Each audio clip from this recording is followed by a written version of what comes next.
The last movement that we will look at is the promise. The inquiry, where they defend and deflect and blame and justify themselves, the consequence that a holy God brings on their sin, and then the promise He gives in the midst of it. Look at chapter 3, verse 15. I will put enmity between you and the woman, and between your offspring and her offspring. He shall bruise your head, and you shall bruise his heel. What is God saying here? This is a prophetic word spoken of a coming seed who will, at some point in time, bring about a decisive victory over the serpent.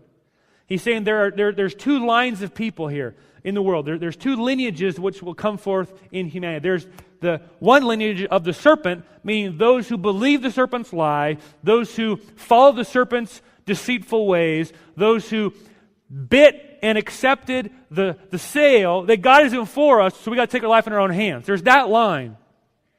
And then there will be a line that will come from the seed of the woman, and there will be war between these two people groups. And that war will result in the serpent's line being destroyed. Now, interesting to note, he speaks in the plural there of these lineages until he gets to the end where he says, between your offspring and her offspring I will create enmity. However, he shall bruise your head. He gets singular all of a sudden when he begins talking about this seed related to the woman. Kind of interesting. God doesn't say there will be a group of good people and I'll work with them. He says, I'll put enmity between you guys, and I'll take the hearts of people who love the lies of Satan, and I'll intervene, and I'll create some people who hate the lies of Satan and therefore love me. And then he gets to the part where he becomes singular in his usage of the promise and the prophecy. And he says, he will crush your head. Who is this who will crush this serpent's head? Why would the prophecy talk about the believers as children of Eve? Genealogies in the Bible, if you know your Bible, are very patriarchal. They always trace their line through the man. Why would this prophecy trace the line of this seed or the genealogy of this seed through the woman? Interesting to note, in the entire history of humanity, there's only been one human being who was only of the offspring of a woman.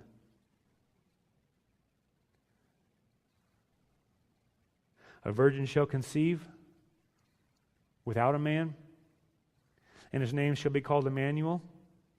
This is the prophecy coming true in the person, Jesus Christ. And he will destroy the works of the evil one. What does this mean? This means when Jesus comes back, he will destroy the work of the serpent and initiate a healing that will ripple across the land, being brought about by his people in whom he's working to do his work. And when he comes back, will be finished completely. He'll deal with racism, poverty, sexism, disease. As far as the curse is found, will there be brought healing now, which means if you're agents of the kingdom, you'll do all of those things. Some of you might be gifted socially to go into our school systems and to work to bring about healing where there's brokenness there. We're going to hear stories in the coming days and weeks of people in our church that are in the school systems working to bring about a kingdom-like renewal work. That's exciting. Some of you have gifts in all sorts of spheres of culture.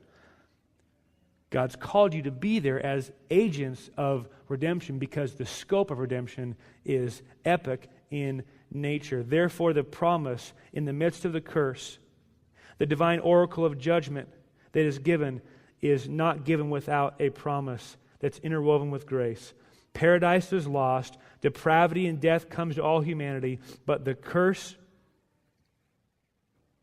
will one day be removed. There's grace even in the midst of consequences.